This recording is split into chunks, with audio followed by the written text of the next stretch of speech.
Well, hello from the Basement Weather Center here in Southeast Aurora. Mike Nelson from Denver 7, and we are going to be starting our first of our Weather Wednesday series of educational features.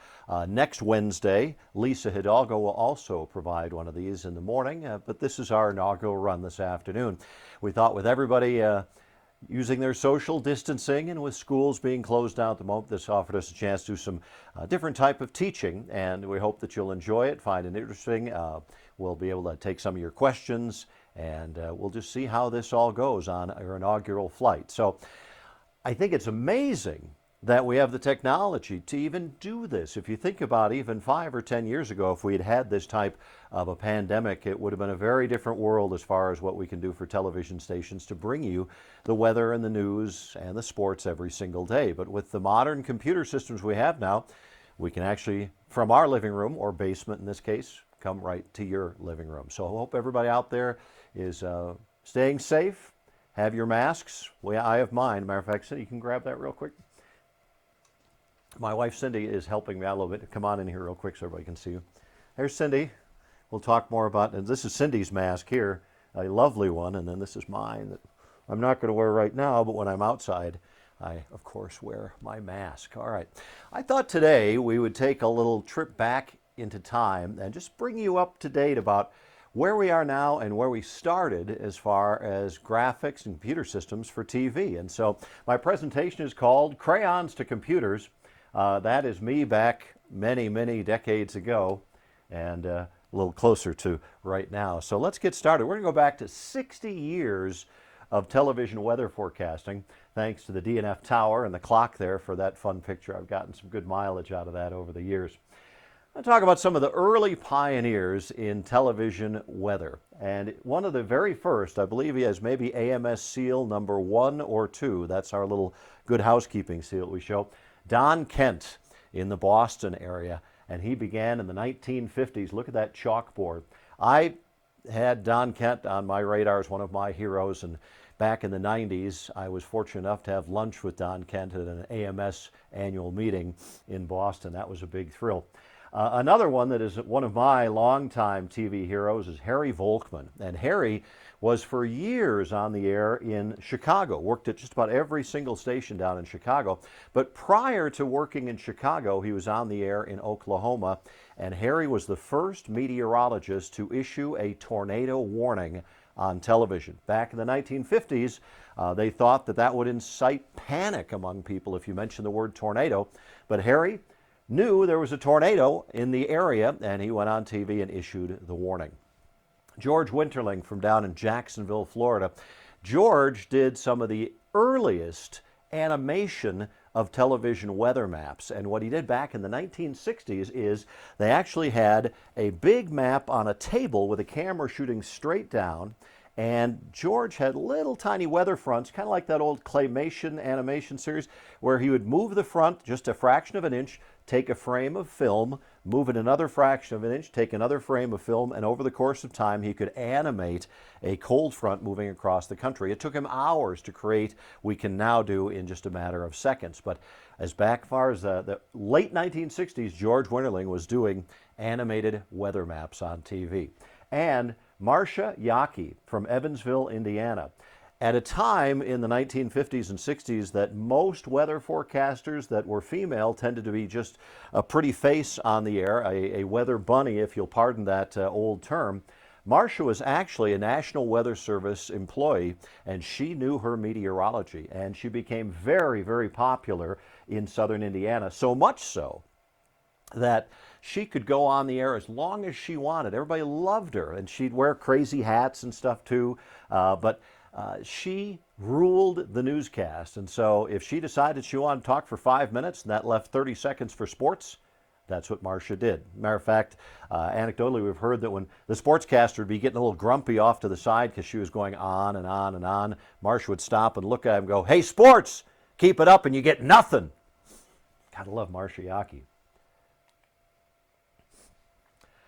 Gary England, famous in the movie Twister, and a legend in Oklahoma. Gary was Mr. Tornado, if you will, in Oklahoma, and pretty much anybody from Oklahoma from back in the 1970s and 80s would remember Gary very, very well. I had an opportunity to actually train Gary on one of his first weather computers. More on that a little bit later.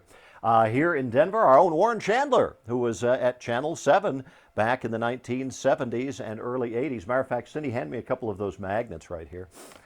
Back before we had weather computers, these are actually a couple of Warren Chandler's original weather magnets. He'd have a metal weather board. You just stick those up on there. You got your thunderstorm and your tornado. Had the chance to give Warren a tour of Denver 7 about 5 or 6 years ago. He has since passed away, but what a wonderful gentleman indeed. Roy Leap down in Tampa, Florida, long before anybody had weather computer systems. Roy Leap back in the late 1970s had 14 people on his staff. He had a giant radar on top of a big tall tower, and he had all of these great big mainframe computers that he'd gotten from universities to track the weather. The rest of us are using grease pencils, and Roy Leap had all his computer technology in Tampa, Florida, way, way back in the 1970s. And for the folks in the Dallas area, Harold Taft was one of the legends of Texas weather from the 70s into the 80s. How many of you have heard of the Atlantic Weatherman? Now, you'd probably be more likely your grandparents might tell you about the Atlantic Weatherman. It was something back in the eastern part of the country in the 1960s. And Atlantic Richfield Oil Company would sponsor one TV station in every market. It was a market exclusive, and they would be the Atlantic Weatherman, and the weather forecaster would dress up like they were a service station attendant and do the weather. It was a high honor to be an Atlantic Weatherman, and so that was a big deal back in the 1960s. And we had an Atlantic Weatherman here in Denver in the 1970s and 80s. My dear friend Bill Custer. Bill, who was in the Broadcast Hall of Fame, was one of the original Atlantic weather forecasters back in Pennsylvania before he moved out here to Denver back in the 1970s. He's also on the cover of Robert Henson from NCAR's book about weather on the air. And Bill, I got the opportunity to work with in the early 1990s, one of my all-time heroes. And one of the things that Bill always had were the Custer kids. Some of you might remember these. This is inclement weather, and inclement weather was the Custer kid that Bill would show when we were going to have some rainy weather. And he had all kinds of different Custer kids that were a gust of wind, barometric, icy roads, all different characters that Bill would show on the air. Moms and dads would tune in to watch Bill to see who the Custer kid would be so that they'd know how to dress their children for the next day. Now, fast forward to today. What does Lisa do every morning? The weather emoji. So what's old is new again, for sure. And by the way, just for Bill's fans from out there, boom goes the egg money, which is what Bill would say when the weather's going to have a dramatic change. And for this Sunday, Easter Sunday, in honor of Bill, boom goes the egg money. We'll tell you more about that on TV tonight. And, of course, we couldn't talk about Denver weather without talking about Weatherman Bowman on Channel 2 back in the 1960s. And Weatherman Bowman always talked about his trough aloft, and this is what the Weatherman Bowman map looked like. He would hand draw them, and all of this was hand done by Weatherman Bowman. You look at all the detail he's got in there with the jet streams on there, and if you look really close, there's like palm trees down in Florida and a cactus in West Texas, and we have a Colorado blue spruce that is right on top of Colorado. And in the corner, right here, is a little WB.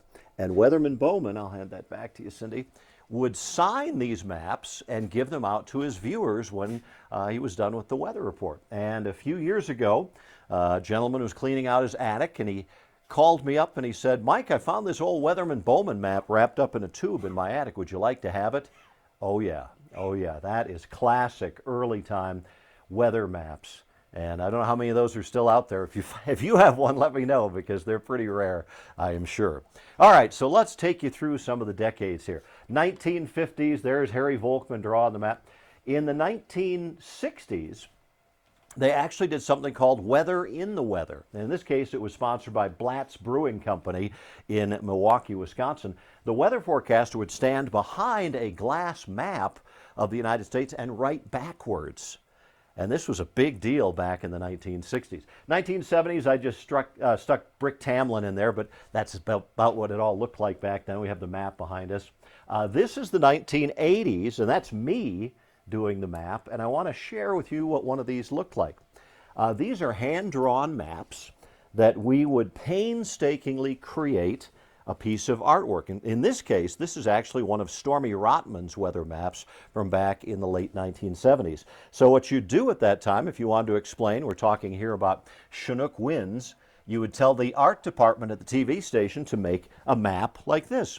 And of course, the art department was not a bunch of computers. It was somebody with a drafting table and a bunch of colored pencils, and that's the way that they would create everything. So you'd have to then put these on the wall of the studio, one next to the other, next to the other, and the camera would pan across the maps on your verbal cue. So you might say, let's talk about Chinook winds, and hopefully the camera operator would hear your cue and turn the camera. Sometimes they didn't hear it because maybe they were hearing something else in their ear, and you'd have to say, hey, can we look at the Chinook winds, please?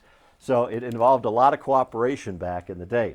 Now, by the 1990s, we were really getting into computers, and of course that continues on into the 2000s and now into the 2020s. So let's take you back in time just a little bit. Like many of you, and I hope there's a lot of kids watching right now that are weather nuts, I have been a weather nut since I was a little kid. Loved watching the weather outside. Oh, would always watch the weather forecaster. I grew up in Madison, Wisconsin. Those guys became my heroes. I'd tune them in to see which was predicting the most snow or the biggest storm, because if you like weather, you generally like to watch storms. So when I was a kid, I built a weather station out in my backyard, and I'd go out and I had little thermometers in there I got at the hardware store, and I had a little barometer, and I'd keep track of all the weather records and write them down. So these charts right here are from the 1970s. I have a whole big stack of these things that I would keep track of the weather every single day, what was happening. And you could tell I really enjoyed snow because I always wrote it in capital letters anytime we had snow on a particular date. Just wanted to be a weather forecaster since I was about in first grade. And I still check the charts. I have weather charts right now in my home office that I keep an eye on all the time. Not everybody does this anymore using the hard copy maps, but around the country I'm kind of infamous for still having the map wall here in my weather center. So when I had to build one at home, I also brought the clipboards and I'm ready to go. Now, my very first show was at the University of Wisconsin in Madison, Wisconsin in 1976. And this is me in my major professor's office. That was Dr. Frank Seacrest. We drew all the maps by hand. It was on a black and white VHS camera, and we tape everything. You can see, had this great big microphone right here hanging around my neck. Very, very different, but that's the first time that I ever attempted to do anything on TV. And I managed to connect with one of my dear friends and one of my heroes, a gentleman named Terry Kelly, who had a weather company in Madison, Wisconsin called Weather Central. The backstory is I worked at a Baskin-Robbins ice cream store. Terry Kelly, the TV weather forecaster at the ABC affiliate, had a sweet tooth, and he used to come into my ice cream shop to get ice cream before he went back to the TV station. Folks, this was like Peyton Manning or John Elway walking in for me. I was so excited to see him. I'd ask him weather questions, and he was always kind enough to answer my questions. And finally, my father said to me, Mike, this guy comes into the shop all the time. Why don't you ask him for a job? You don't have to get paid. Just empty his wastebaskets, answer his phone. And my first response to my father's sage advice was, oh, Dad, that's not going to happen. But then I thought, well, that's a pretty good idea. So I asked Mr. Kelly, and he hired me. When I was 18 years old, he paid me minimum wage, and I began to work for Weather Central, which was a consulting firm that not only did TV and radio, but we did forecasts for businesses, ski areas, construction companies. We actually did forecasting for the building of the ice road for the Trans-Alaska Pipeline back in the late 1970s. And we developed one of the very first television weather computer systems in the late 70s and early 80s. That's me, and that's Terry Kelly over there working in Madison, Wisconsin at WKOW, WCOW in the Dairy State in the 1970s. And it's also when Cindy and I first met. Come on back in here, sweetheart. There we are. Hi. Hi. So what happened was this. Look at that. So when I was going to get the job opportunity with Terry Kelly, Cindy and I hadn't really started to date yet. And so I called her and said, I have a job opportunity, a job interview next Friday. Let's plan to go out. If I get the job, we can celebrate. And if I don't, we can commiserate. And so the day I got my job in 1976 at the TV station is the same day that Cindy and I started dating. And that's us. I was in college. She was in high school. Scandalous. And that's us going to prom in May of 1977 at James Madison Memorial High School. All right. So this was us back in the 70s. Look, we had the same hair. Pretty crazy. And this is my first actual show on WKOW-TV. It was on the 4th of July in 1979. It was in color, but my college roommate didn't have a color TV, so he took a picture of that early in the morning. I think nobody else wanted to work on the 4th of July, so I had the rookie do it. Cindy and I got married. And right after we got married, TV stations don't do this much anymore, but they used to have where they'd have celebrity trips, and as the on-air personality you would be the leader of the trip. And so in the early 80s we did Hawaii with Mike and Cindy, a 15-day Hawaiian tour, 4 different islands, stayed at great hotels, and folks, 15 days including airfare was $975 per person. Can't get that anymore. That's a nice shot of Cindy and I at the luau. We haven't aged a bit. But we always dreamed that someday we'd get a chance to be in Colorado. That's Cindy and I on a ski trip to Steamboat, 1979, and we just had that dream, folks, that one day we'd get the opportunity to move out here. And that happened 30 years ago. So this is the family right now. That's Becca and Christiana, Cindy and me, Katie, that's Josephine, our granddaughter, our son Anders, and that's Liam and Owen. And so we're just very blessed to be here and hope to be doing this for quite a while longer, but it's amazing how wonderful grandchildren are most of the time. So let's go back in time a little bit. This is 40 years ago for weather. That's me with the paper weather maps. That would be me wearing a leisure suit, yeah. Maybe Steve Martin's white suit from back in the day, but there's no arrow in the head. And we'd have to use grease pencils or magic markers to draw on the map. This is how we did a satellite map. You literally had to use magic marker to outline the states. And bigger hair back then, and not as gray by any means.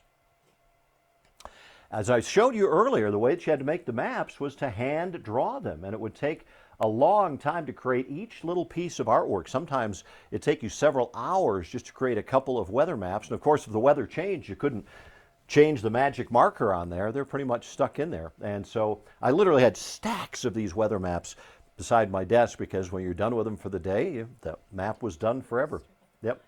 And as I mentioned also earlier, you'd tape all the maps together in this long row, and then they'd pan across them. Well, the maps are not that big, as I showed you earlier. Grab that stormy map again. Okay, so the maps are only about this big. And so what happened one time is a fly landed on the map. Now they blow these up much bigger behind you in the chroma key, so the fly was blown up too. It was about the size of a hamster, and it's walking across Kansas like some type of a Godzilla movie. Very, very fun. Another time, the tape that held the map up let go, and the whole map went like this and then just fell down to the floor. People didn't know what was happening, but they assumed it was probably bad.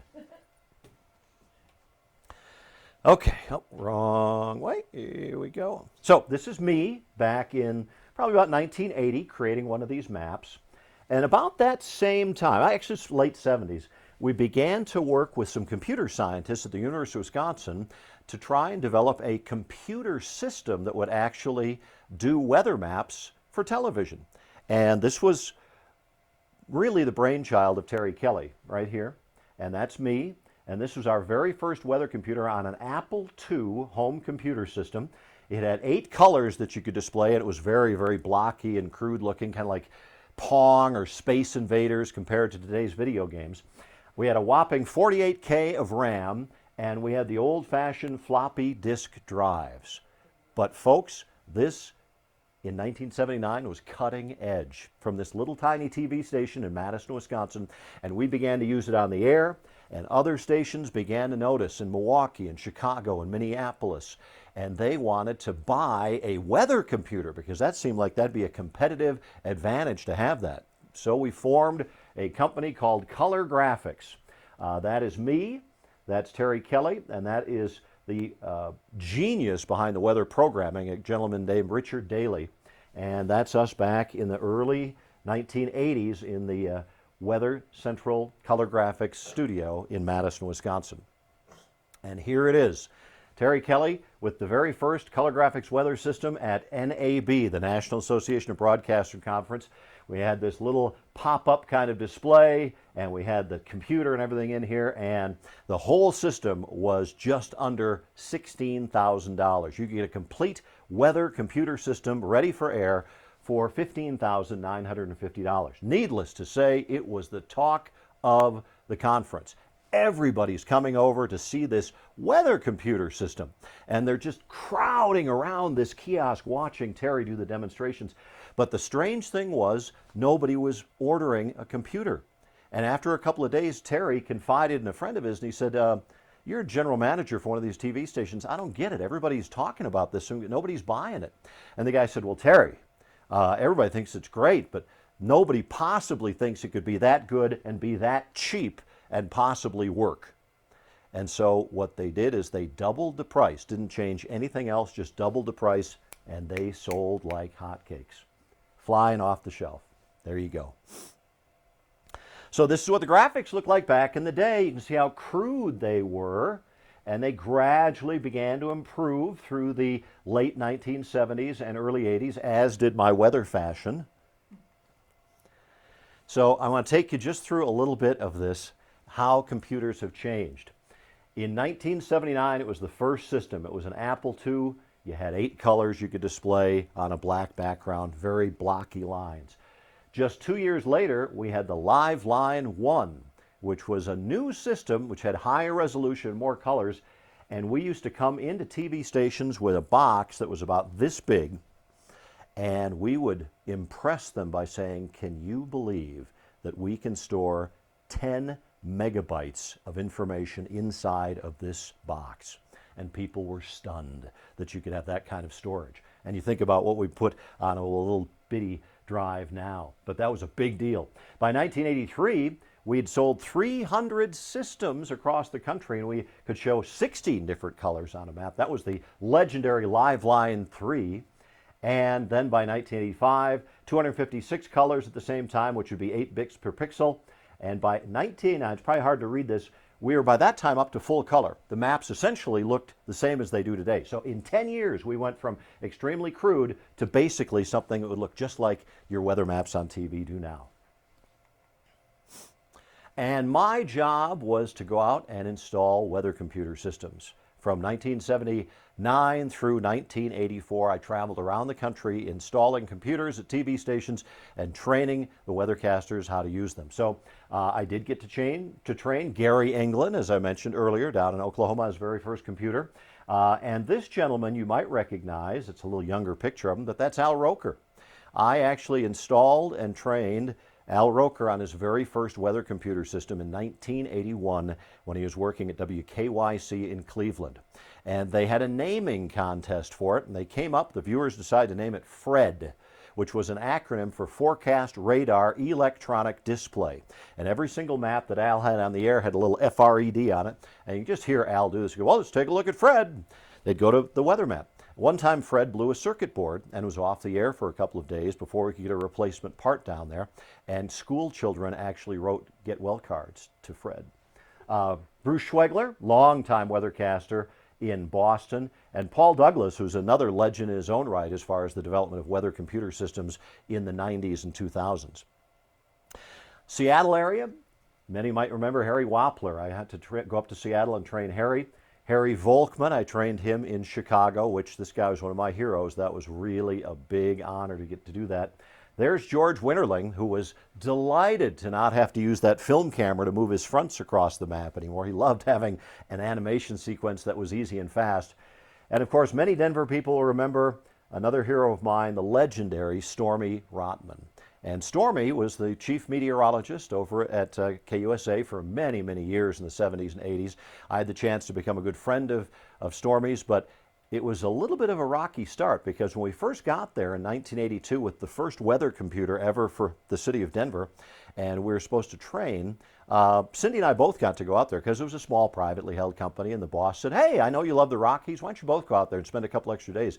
So we get there, and we're going to train Bill Custer, we're going to train Stormy Rotman, and I'm so excited to meet the legendary Stormy Rotman. And I'll never forget how he came in the first morning for training. He came in, he had a little sneer on his face, and he came up to me, he goes, young man, I didn't want this blank blank thing. I'm here because the management made me come. And they can talk about air being let out of your weather balloon. I am devastated that the Stormy doesn't want to learn my computer system. So I'm trying to show him all the things and everything, and he's just not interested. So we go to lunch. And I'm getting worried because, this is a big deal. I've got to have Stormy Rotman like this thing.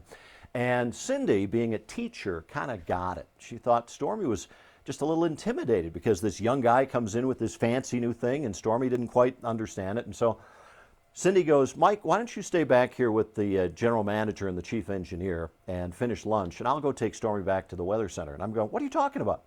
Well, Cindy's intuition was right. She takes him back to the weather center and says, Mr. Rotman, I'm not even a meteorologist, but I'm a teacher. Let me just show you a couple things. And she very simply showed him how to make a circle or an arrow or fill in a color so it didn't cover the whole screen. And he started to get it. So by the time I showed back up, about a half an hour later, Stormy's got a big smile. He's making circles and arrows and filling stuff in, and he thinks it's pretty great. And so if it hadn't been for my wife, Cindy, we might still be using grease pencils and magnets because weather computers never would have caught on because Stormy wouldn't have signed off on it. All right, so this is going back through the 80s and the 90s, some of the weather centers. This was kind of interesting. This is a young lady who came in for a tour in Madison, Wisconsin back in the early 80s, and about 3 years ago, she brought her own children into Denver 7's Weather Center for another tour. That was kind of fun to see her. So here we are now. That's what we look like today. It's all fancy. My hair is a little grayer now because, we're home. But that's what the station looks like at the moment. And look at all the technology you can do now, folks. You have all of this stuff right here. It's on your phone. It's crazy stuff that we have all of that technology. I mean, you're watching me right now on a phone that has more computer power than the space shuttle had, or the Apollo rockets by far. So we have all this great technology. It's important for us as television weather forecasters. How do we still stay relevant? And I think part of it is that TV is still a very personal thing, and that you, the viewers, are inviting us into your living rooms. And so with that, I think that the people want to know a little bit more about you and stuff. I have 2 dogs down here asleep right now. You suppose Tilly would come up? Yeah. Let's bring Tilly up here. We have a new one named Harper, but she's about 50 pounds, and Tilly's a little easier. Here's Tilly. Tilly's one of our pugs. Say hi, Tilly. Yeah, there we go. Hi, baby. She's a little easier to lift than Harper, but Harper's right down. Did you want to come up too? I don't think I can do this. No, probably not. We'll see. Okay. Bring her in, hon. Okay, I got it. All right, there's Harper. This is Harper, and Harper was a shelter dog, but the shelters are really struggling right now because of the pandemic. And so if you have a place that you can foster a dog in your home, we fostered Harper, and we kind of fell in love with her. I think she's probably going to just stay here. By the way, a great spot to look at that is something called PAWSCO, PAWSCO.org. PAWSCO.org if you think you might be able to foster an animal. But we can get all this weather stuff on here, but I think there's still that personal touch that is important. And I still look at all the weather maps and the models and draw the maps and all of that. And there's still some art along with the science, folks, because all these weather models they talk about, sometimes you got to read in between the lines to really come up with what is the best forecast. And I got to tell you, boy, social media has become a full-time job. We're spending a lot of time on Facebook and Twitter and Instagram and answering emails and all of that stuff, but that's also part of the job, and I enjoy doing it. And if you have some thoughts, some questions, whatever, never feel afraid to ask. And as many of you know, the school talks are still very, very important. I've been doing this back to when I was showing 35 millimeter slides back in the 1970s and up to what we're doing today. And if there are other weathercasters out there that do these kind of things. Here's one thing, maximize your time. I like to play stadiums rather than clubs if I can, which means if I can go to a school, I'd rather talk to the whole school at once rather than just one single classroom. So I want to share the energy of the room, the excitement, the enthusiasm, and that's kind of the way I feel about it. Tornadoes are the draw. I mean, kids want to learn about severe storms and tornadoes and hail and all that. We'll have more on that coming up in future episodes of our Weather Wednesdays. But you can also, to my weather friends out there, add a little bit about climate change. I'm not going to spend an hour talking to fifth graders about thermodynamics and atmospheric radiative transfer theory, but I can talk to them about the greenhouse effect and how the increase in carbon dioxide is causing our world's climate to get warmer. And of course, I finish up every talk with the tornado dance, which is copywritten, by the way. And Cindy and I have done the calculations, and we think over the last 40 years I have done the dance in front of about 1 million children. And I go out all the time, and people come up and say, and they're in their 30s, I remember when you came and spoke to my class and did the tornado dance. And you know what I love about this? Is not that we're going to get a whole gym full of future TV weather forecasters. I hope we get a whole gym full of scientifically literate people. And this is one of my favorite stories. I was out at Lockheed Martin a couple of years ago. They were building the new weather satellite. And I did my little stand up there. And all of a sudden, all these technicians in their white coats came over behind me. And they said, "Hey, Mike, can we do a selfie with you?" And I said, "Sure, why?" And they said, "Oh, you totally came to our grade schools when we were little kids." Boom, that's what I'm talking about. These folks are now rocket scientists, maybe just in a little part because I came and spent an hour with them when they were little. And folks, especially the children out there, I'm realizing my dream to be a television weather forecaster in Denver, Colorado. But you may have whatever dreams you have out there, and just go for it. Don't let anybody say, "Oh, the odds of you making it in that will never happen," because I'll tell you, if we looked at that, there'd never be a new professional athlete. There'd never be a new musician that came out because the chances of making it in the music business are so tough. There'd never be somebody opening a restaurant. And granted, it's tough right now, but follow your dreams, boys and girls, because you never know what you might accomplish. And I grew up during the space race, the Apollo project, and the race to the moon inspired me to learn more about math and science and to become a scientist. And our scientists today need to be rock stars. We need to use our local celebrity as weather forecasters to get out and inspire children to engage in math and science. And students, the problems we face with this epidemic and with climate change and our resources that we need and pollution, these are all real problems, but they have solutions, and we can find those solutions. And so what I want to tell all of you young people out there is thank you for the amazing thing that you are going to do in the next 30 years to help us solve the problems that we face. You know, these little phones here that we're looking at and everything and following this, these didn't exist 20 years ago, and they have the power a supercomputer had just from 25 years ago, a computer that would fill an entire room. Who knows what incredible inventions you guys are going to come up with in the next 20 to 30 years, but the way you get there is you need to pay attention in school. Learn your math, learn your science, and don't be afraid to ask questions. I know sometimes it's scary. You don't want to raise your hand because you don't want to be embarrassed, but if you have a question and you don't feel comfortable asking it in front of everybody, all the other children, wait until after the class and go up to your teacher and say, I didn't quite understand how you were trying to tell me that. Can you explain it to me in another way? Because not only will you learn better, your teachers become better teachers because they also may realize, maybe I need to try and learn a better way to teach this. So never be afraid to ask questions. It's really, really important that we get the proper facts out there. I'm going to get close to finishing up here on some of this, but I want to share with you the things that we're looking at. We talk about the problems, whether it be with the coronavirus or with climate change, or whether it's going to be with pollution or litter, or how we're going to have enough electricity to solve the problems that we face in the future.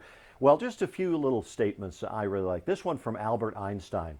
The significant problems we face cannot be solved at the same level of thinking with which we created them. In other words, we're going to figure out new ways. Gaylord Nelson is not a relative of mine, but he was the governor and the senator from the state of Wisconsin, and he was the founder of Earth Day 50 years ago. And by the way, on Earth Day, April 22nd, we're going to do a special a live Facebook series from the Denver Museum of Nature and Science in conjunction with them. We were going to have it at the IMAX there. It's going to be virtual now, but with all of our expert speakers to talk about climate change, the science, and the solutions. Look for that coming up on April 22nd. I'll have more on that coming up. But Gaylord Nelson said, when it is asked how much it will cost to protect the environment, one more question should be asked. What will it cost our civilization if we do not? And finally, from John F. Kennedy, today our concern must be with the future, for the world is changing. The old era is ending. The old ways will not do. And this cartoon is one that I like. You've got energy independence, preserve the rainforest, sustainability, green jobs, livable cities, renewables, clean water and air, healthy children, etc., etc. And this guy in the audience says, well, what if it's a big hoax and we just create a better world for nothing? It's not a hoax, folks. Another quote from John F. Kennedy. And this came from his speech, which if you want to look it up, it's known as the New Frontiers speech. It was when he accepted the nomination for president from the Democratic Party. And he talked about new things coming in and the challenges we faced. And he said, we stand today on the edge of a new frontier, a frontier of unknown opportunities and perils. It would be easier to shrink back from that new frontier, but the times demand new invention, innovation, imagination, and decision. Our problems are man-made, therefore they can be solved by man. No problem of human destiny is beyond human beings. And if you think about it, before the end of that decade, we had landed on the moon. So, I'm going to close this part for now with this thought. When the Soviet cosmonaut Yuri Gagarin first became the human in space, the first human in space, the story goes that he looked out of a tiny little porthole in his spacecraft and he was terrified. He wasn't terrified there was something wrong with his spacecraft. He was terrified because he had been taught as a child that he lived at the bottom of a great ocean of air. And as he looked at our planet against the black, stark emptiness of space, it terrified him how fragile and alone our planet Earth looked. We don't know if there's life elsewhere in the universe. I think there is. It's just a big place. We haven't found it yet. But right now, as far as we know, out of the vastness of the universe, the planet Earth is the only place that harbors life. And it's a good thing we should take care of it. It's not just about the polar bears. It's about our children and our grandchildren. Ladies and gentlemen, boys and girls, thank you for spending a little time. I don't know if we have some questions or not, or commentary, but here's what I'm going to tell you about Weather Wednesdays. We're going to do this again next Wednesday. My colleague Lisa Hidalgo will do an episode at 10 a.m., and I'll do another one at 2 p.m. next Wednesday. And next Wednesday, we're going to talk more about how weather works, especially in a crazy state like Colorado. So we'll have more details for you on that. And then the following Wednesday, we'll do one about climate change, which will lead up into our Great Earth Day celebration that particular evening with the Denver Museum of Nature and Science. Cindy, do we have some comments or questions? It says, want to learn more about Colorado weather. Okay, want to learn more about Colorado weather? That's going to be our big feature coming up for next Wednesday, where we really are going to talk about upslopes and downslopes and the topography and where things are in the state and how we best forecast in a crazy state that has that 14,000-foot wall out there that changes the way everything works. Anything else? Okay. Ladies and gentlemen, it's been great to be with you here for Weather Wednesdays. We will see you again next week. I'm Mike Nelson from Denver 7. Thank you very much.